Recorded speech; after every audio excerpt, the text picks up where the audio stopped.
Okay, so we can start again, and I'm going to give a very quick introduction to the hands-on sessions that will take place mostly tomorrow and on Wednesday. So I have literally 5 slides, including the title, so I should go very fast. The actual talks will be from Xavier and Nikole, who are the hands-on leads. So they are sitting here and they are ready to give their talks. So first of all, I was asked to give a very quick message about this hashtag for the Sagan 2016 workshop. So if you want to tweet, if you're a tweeter, go ahead, and this is the hashtag.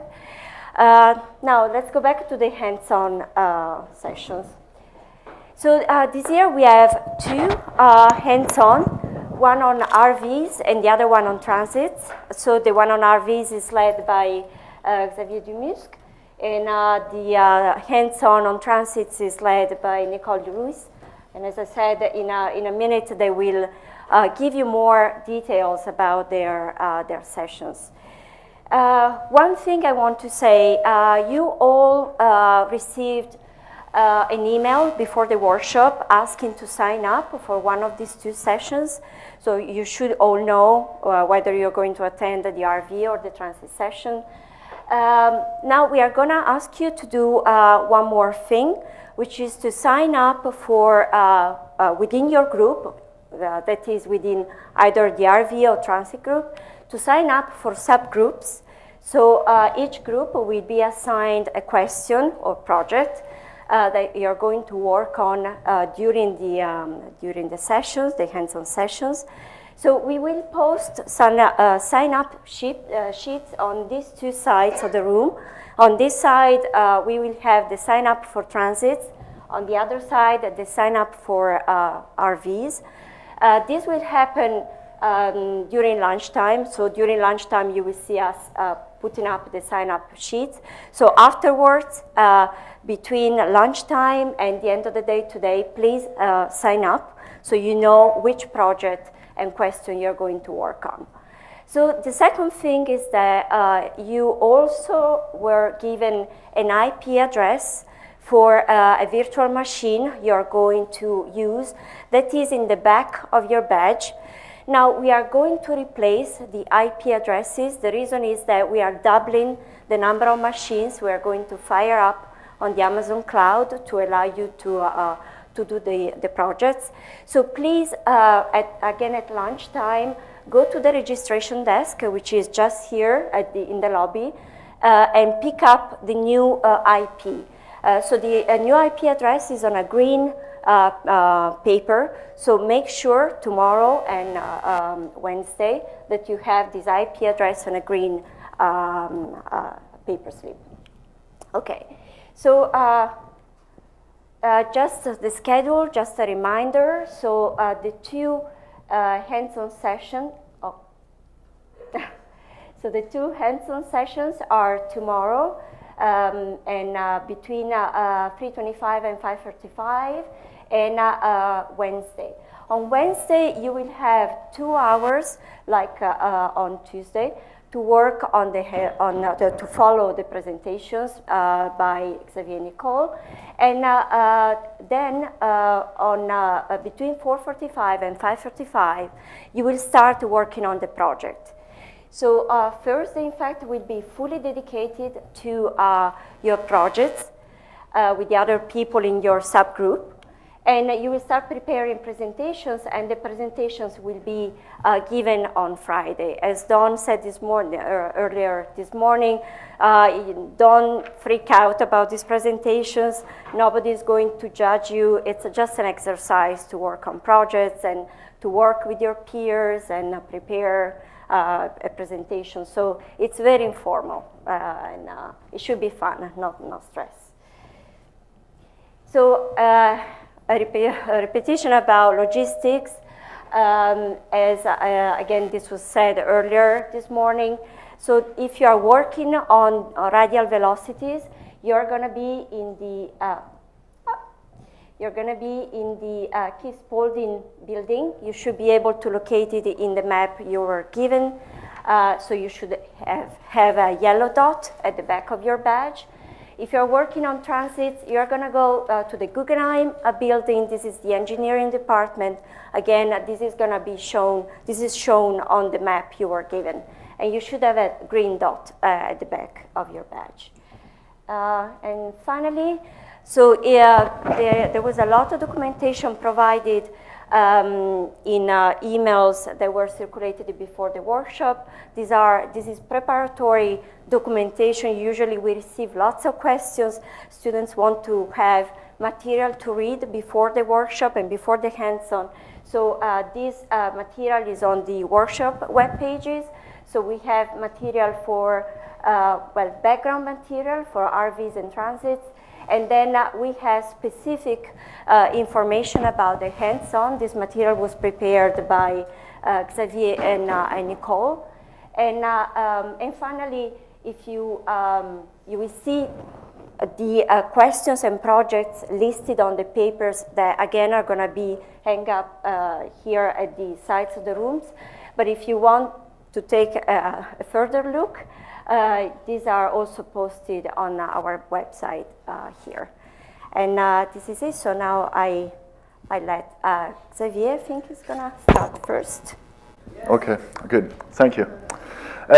So we'll be speaking about radial velocity, doing the hands-on on is there a planet in my data in radial velocity. And so here is just a small introduction about radial velocity and the problems we have when we try to find planets orbiting around other stars with this technique.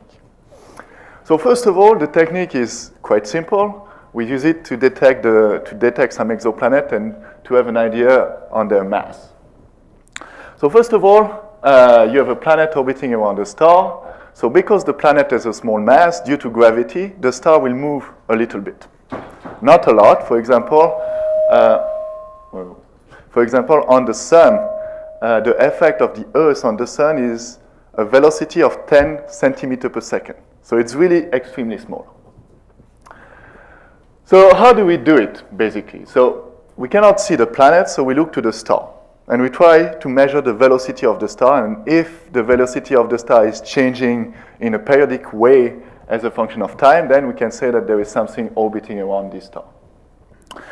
So we look to the star, to the light of the star that you can see here, and we take a spectrum of it. And you know that in a spectrum, so you see all the light that is emitted by the star, but you also have some absorption lines due just to different chemical species that are in the atmosphere of this star and that just block the light at this given wavelengths.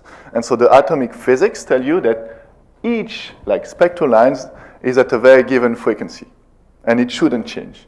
But then, if the star is moving because of a planet orbiting around it, then you have the Doppler effect that comes into play, and then all your spectrum will be either blue shifted or red shifted if the star is moving towards you or away from you.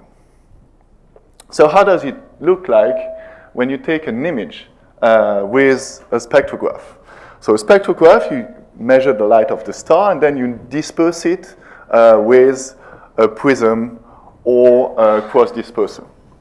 And in this case, we disperse the light in two directions.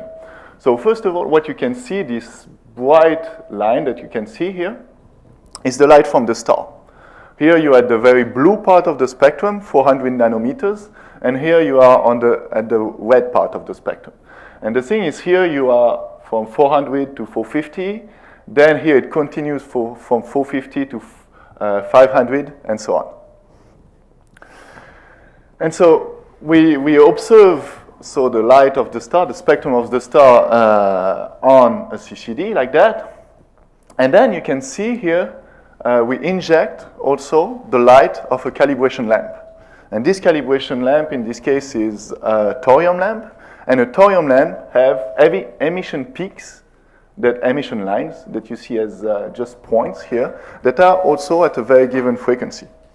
And the thing is, if your spectrograph, if the temperature or the pressure of your spectrograph change as a function of time, then all the refraction index of your optics inside the spectrograph will change also as well. And it will create a movement of the spectrum on the CCD. And so this can be interpreted as a radial velocity change. But in fact, it's just the temperature and the pressure that is changing. So because those emission lines are created by a lamp that doesn't move, they shouldn't move. They shouldn't have a radial velocity signal. So if we see both the spectrum from the thorium here and the spectrum from the star that is moving, then it means that it's due to the instrument, a change in temperature of pressure. If the spectrum of the star is moving, but not the spectrum of the thorium here, we can say that in this case the star is moving. Okay. So then what we do is we just extract all the different orders that we have here. And this is what you get. For each order, you have a small part of the spectrum of a star. And then what we do to get very precise velocity information, so just coming back here, if you want to measure a velocity of 1 meter per second, so all your spectrum here is recorded on a CCD, 1 meter per second corresponds to 1,000 of a pixel of your detector. So it's 1,000 times smaller than what you can detect in the end. So if you just take one spectral line and try to measure the velocity on one spectral line, you are at hundreds of meters per second. So then to go down to the meter per second, what we do is that we take the spectrum of the star, so each order, and we correlate this with a template that is very similar as the stellar spectrum. And then the correlation between the two give you an average spectral line. So basically, you sum all the information of all the spectral lines in just one function, which is the cross-correlation function here. And the radial velocity is just the center of it. And by doing this on all the orders, you can reach meter per second precision. Okay. So what do we see in real cases? So this is data that we are taking on the sun. So we try to observe the sun as if it was another star. And because we can observe the sun every possible day, we can have really a lot of data. And this is observed with the best spectrograph that we have now, which is the Harp's-Nose spectrograph, which is in La Palma in the Canary Island. And so this is the radial velocity of the sun as a function of time over 8 months in this case.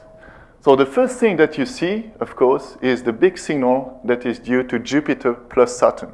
They induce an effect on the sun of about 12 meters per second. So this is what you get here, more or less, 12 meters per second. Okay.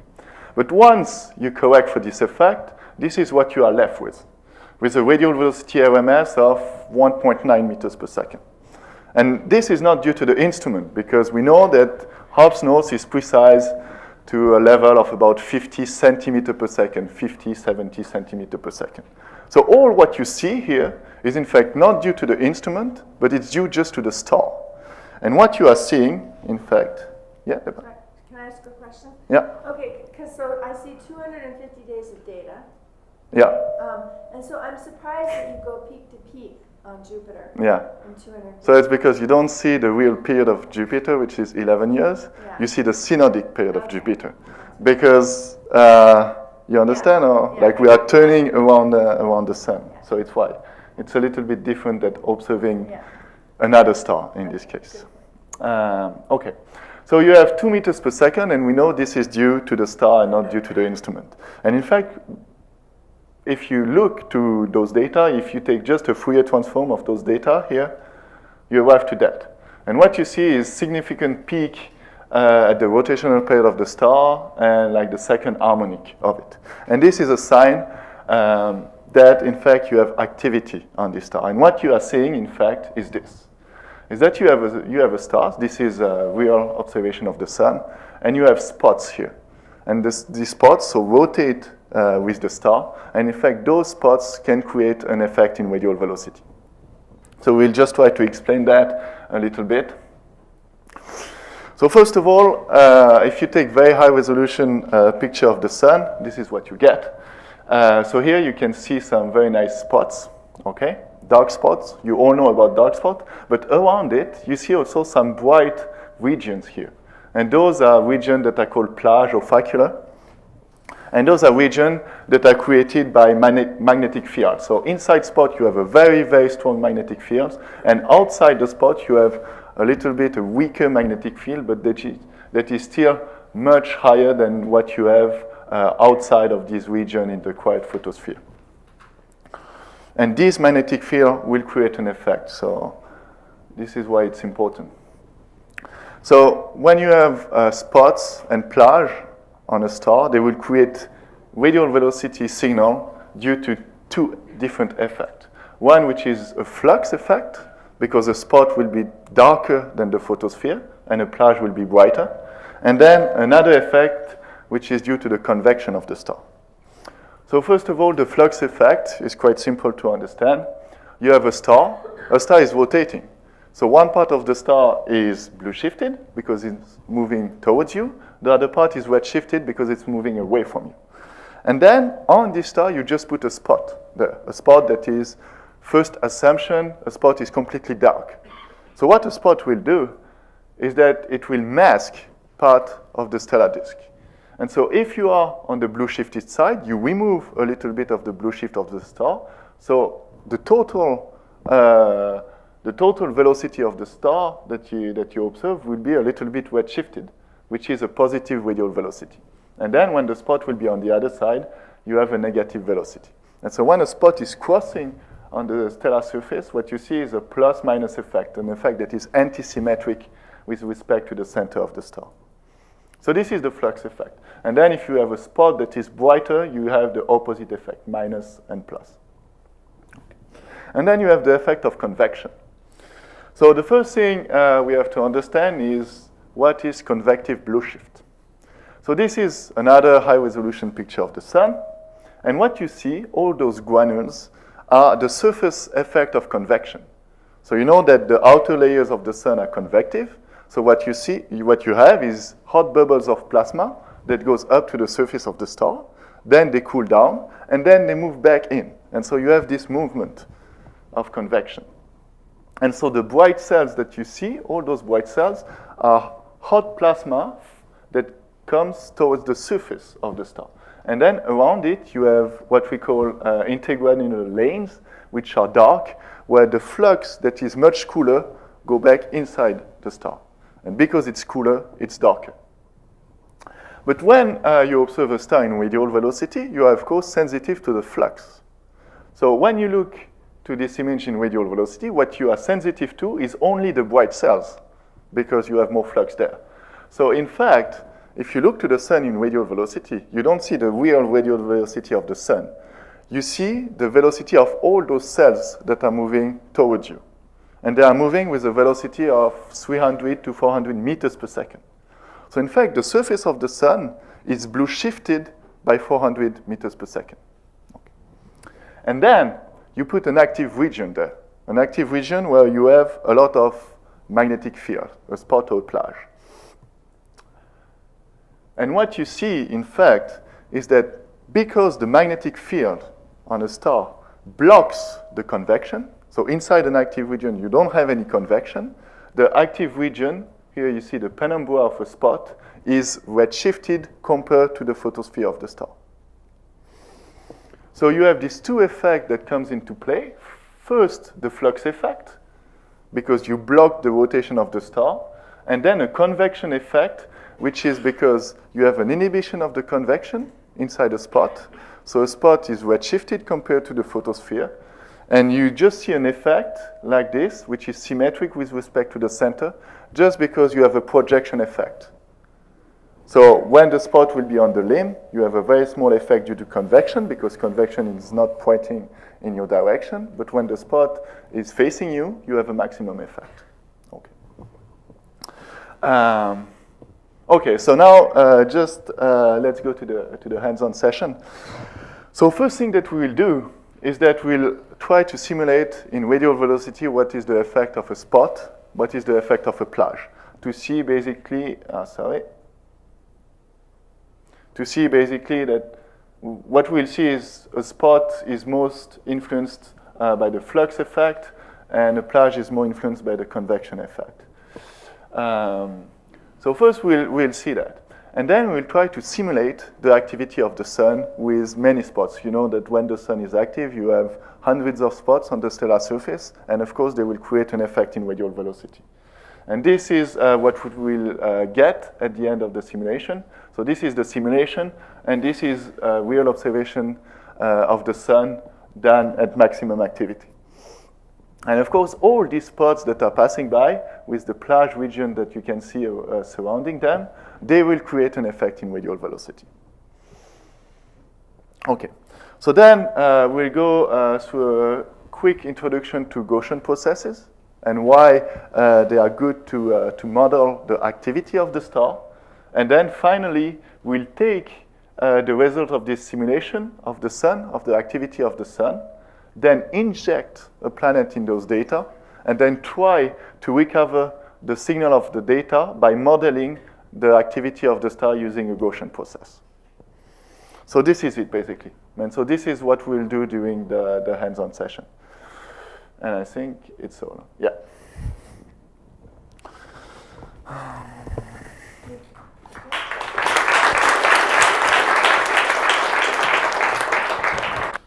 If a plage reduces the convective blue shift because it's magnetic, yeah, also as well. So it's less than a spot because the magnetic field is smaller, is weaker, but there is a big effect. Right? And they cover much more area. Yeah, this is the point. It's about a ratio of 1 to 10, the ratio spots facula. Why was the convective RG not peaked at 0 phase? Yeah. Is that because of the rotation of the sun? Yeah. No. Like, Yeah, it's this slide. Yeah. It's this slide here. Yeah, okay. So it doesn't peak here at, sorry. Yeah, so the question is why this here, the convective effect, is not peaking at 0. It's a little bit shifted with respect to the center. And it's because, in fact, so the radial velocity signal induced by a plage or a spot is what? It's 300 meters per second. So in fact, when you average the entire star with this 300 meters per second inside your spot, you see that the maximum is not at 0, but a little bit shifted towards one side. And it's in fact the blue shifted side here because it's red shifted, but okay. Can I ask a question about Yeah. the nomenclature? So plage versus faculae, because the plage are formed in the lower chromosphere. So the only way that you see plage is in the emission of line cores. There's not a flux effect. It's very specific. It's a transition. But faculae are in the photosphere. So it seems like the use of plage and faculae are confused. Yeah, it's true that in the community there is people that make the mistake between plage and facula, and I'm perhaps making the mistake as well. It's true that plage is known in the chromosphere and facula in the photosphere. So in this case, it's true that it's more facula than plage. Yeah, I agree. plage is just going to be emission in an atomic line. It's not going to have a flux effect, broadband flux effect. So I'm wrong in all my papers. No. Other questions? So what the question is, we know very well the lines on the sun and at which wavelength they are formed, so why don't we use them to do a wavelength solution? Is this the question? So the thing is, you can do like a reference comparison between one line and the other, because this you know. But when you have your information, your spectrum on a CCD, the 0 point is totally random. So this you don't know. So you cannot use this for a wavelength solution in this case because you don't have the 0 point. You never know your 0 point. If I didn't get that. Yeah, the thing is backwards, I think. Yeah. So in fact, if you measure the total velocity here, if you are able to measure it, you will see those bright cells that are coming towards you, blue shifted, and the intergranular lane that are red shifted. So the total velocity of this image here is 0. Okay. But then when you measure it, you are sensitive to the flux. And things that have more flux, you are more sensitive to them. So in fact, what you will see in this image is only the bright cells and not the intergranular lanes around them. So basically, you just see the positive effect in this image and not the negative one. But it will also rotate with the, that won't add to this. Sorry? But it will rotate with the star. Star is rotating. Yeah. And vector effects won't come and impact cases. The effect of rotation in this case. So it's here. So here, this is the effect of rotation. And on the sun, it's plus or minus 2, the VC9 is 2 kilometers per second. So this is the first order effect. And then once you remove this effect, then you can see the blue shift induced by that. But this is 200 meters per second, so it's smaller than that. So it's a second order effect.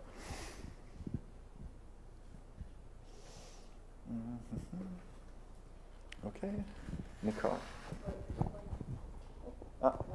Another question? Yeah.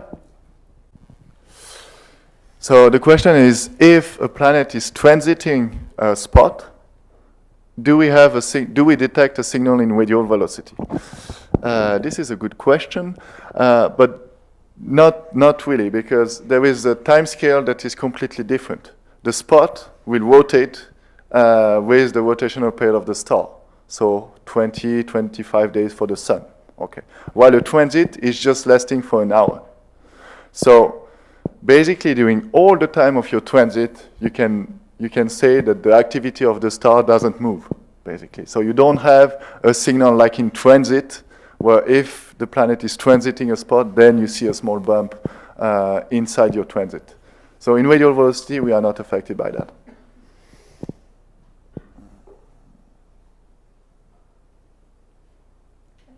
Okay? Yeah.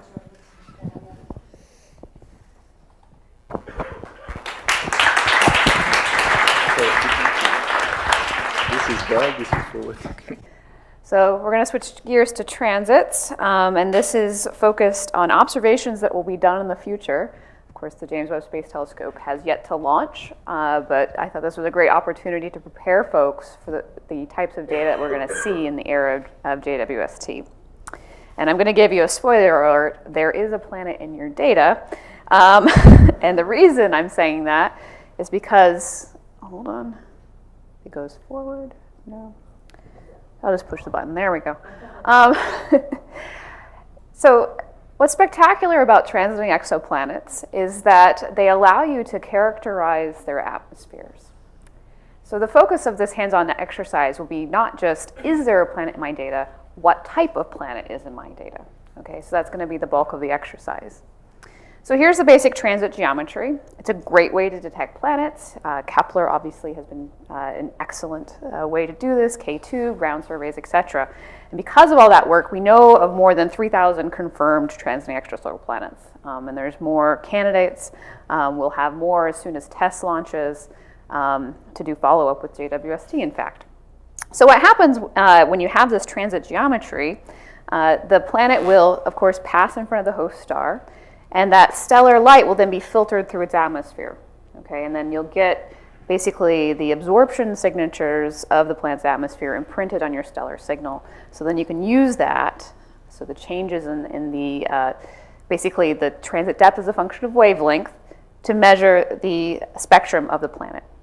Now, of course, there's also secondary eclipse and phase curves, which I love, but I'm not going to hone in on those today because I really want to focus on transits and transmission spectroscopy. So for transits, when you have a planet transiting, the depth of a transit is given as the radius of the planet over the radius of the star squared. So this typically is on the order of 0.1 to 1%.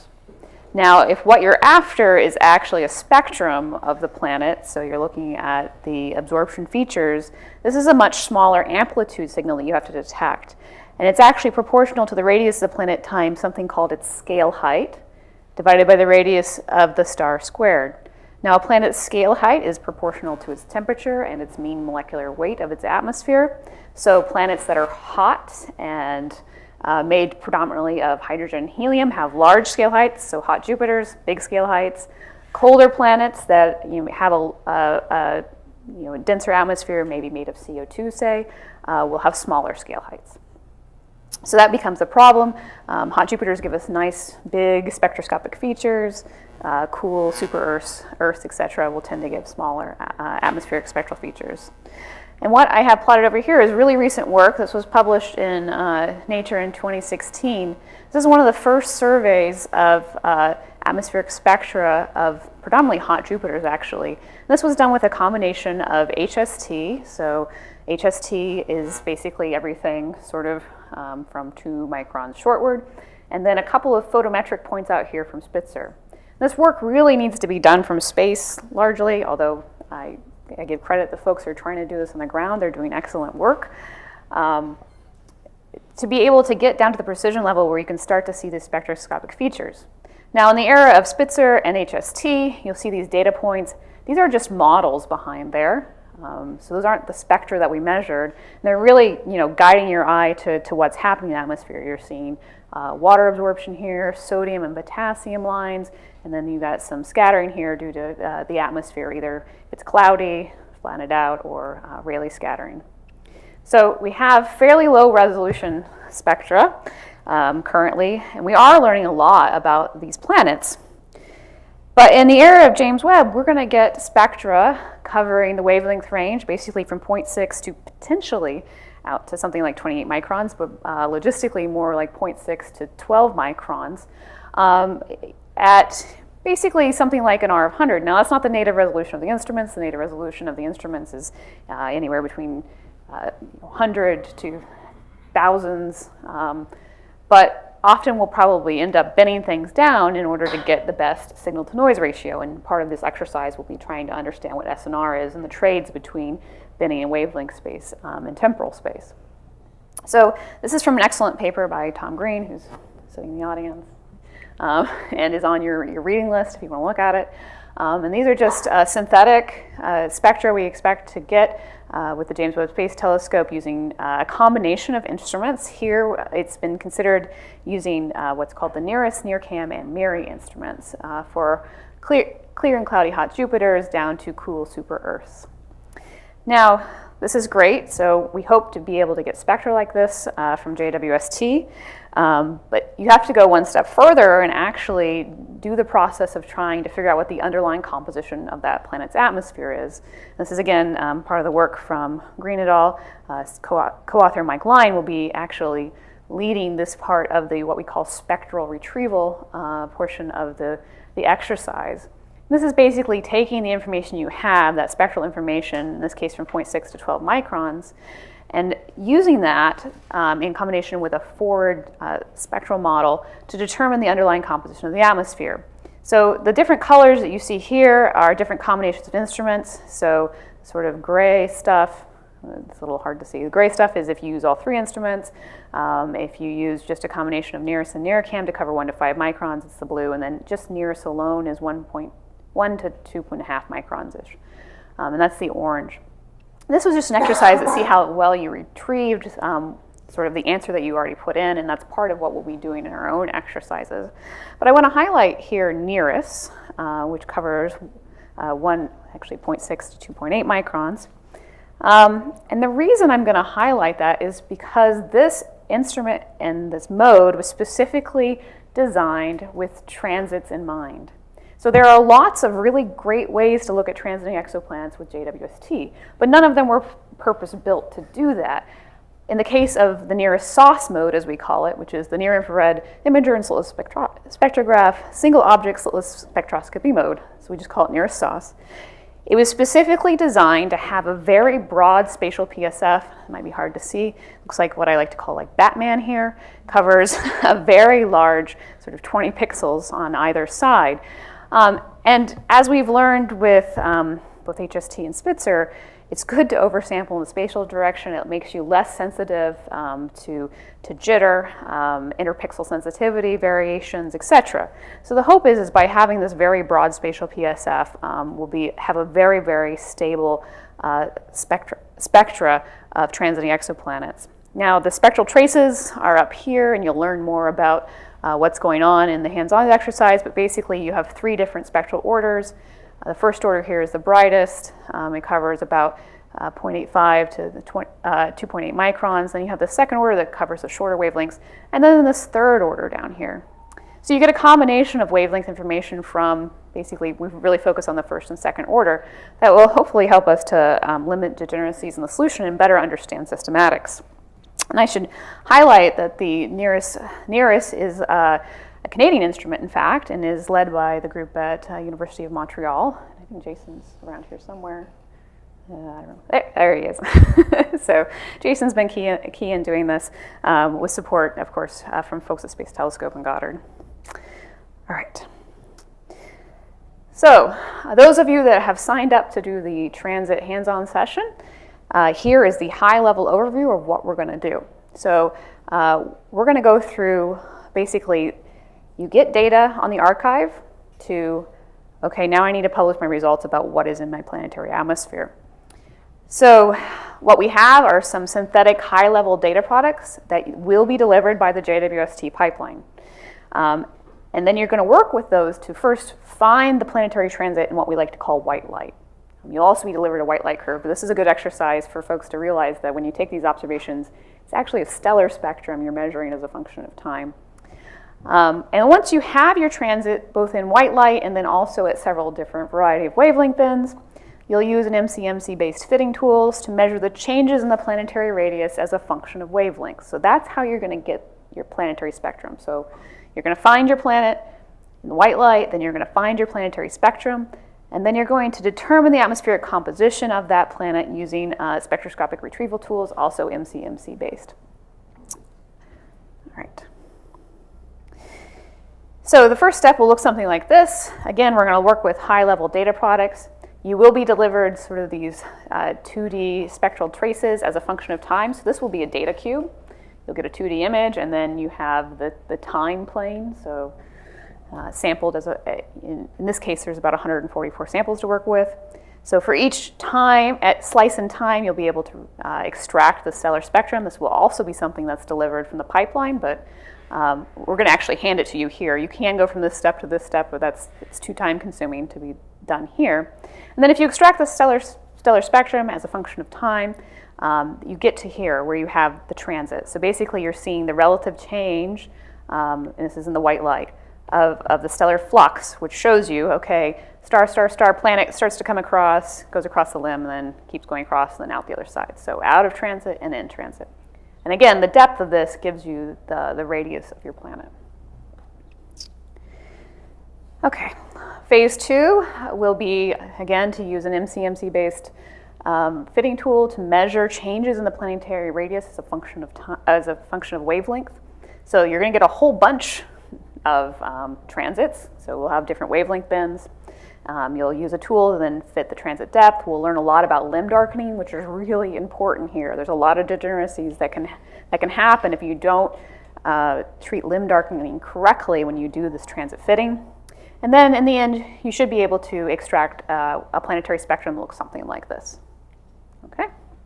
And we'll be using the Batman tool because it's built in Python, and I could figure out how to use it since I'm not very good at Python. But there are a lot of Python-based and non-Python-based transit fitting tools floating around. And then finally, this is a session that will be led by Mike Line. We're going to determine the atmospheric composition using the spectroscopic retrieval, which includes both a forward model. So this is just a simple, okay, I have this much water, this much CO2 in my planet, this is the temperature of my planet, give me a spectrum. You'll work a little bit with the forward model, and then you'll, instead of running the MCMC, which we found was too computationally intensive for the cloud, we're going to give you canned, okay, you ran the MCMC, and now you have what we call these stair plots. And we'll spend a lot of time trying to understand what this madness means right here. Okay. So here are goals of what I hope everyone achieves at the end of the week. I hope that the participants in the transit hands-on session get familiar with the types of data products that will be delivered for JWST. So we've tried our best to make them look exactly what you'll get on the archive. We want to help participants understand the basics of transit data and how to extract a planetary spectrum, given a spectroscopic time series. So we're going to guide you through what we call a robust process for determining exoplanet atmospheric compositions. There's a number of ways that folks have been doing this in the community, but as we progress, more and more emphasis has been put on spectroscopic retrieval tools. They've been used in the solar system for ages. And in the end, I hope that those of you who may not have touched Python, although I'm guessing many of you have, will get a little bit more familiar with it. The bottom line is that all of the JWST pipeline modules will be done in Python. You will be able to download the JWST pipeline and reprocess data as you like on your home computer. So getting familiar with that in case you want to build a new module and shove it in and reprocess your data is really going to require knowledge of Python. All of the tools that are built by Space Telescope in particular will be built using Python. So this is the chance for those of you who are looking forward to atmospheric characterization with JWST to get your Python skills up to speed. All right, any questions? First thing, Nikole.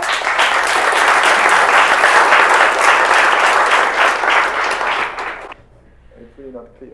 Right. So this is a false detection, or? Right, and the fact of the matter is that you probably wouldn't use NIRIS alone to measure methane.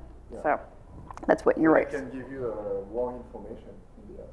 Yes, that's why you have to have in the back of your mind what spectral features. This is why we have them play with the forward model, so you can see over that wavelength range, if I change methane, does it actually create significant changes in my spectrum? It's because you can be led astray, as you see right there.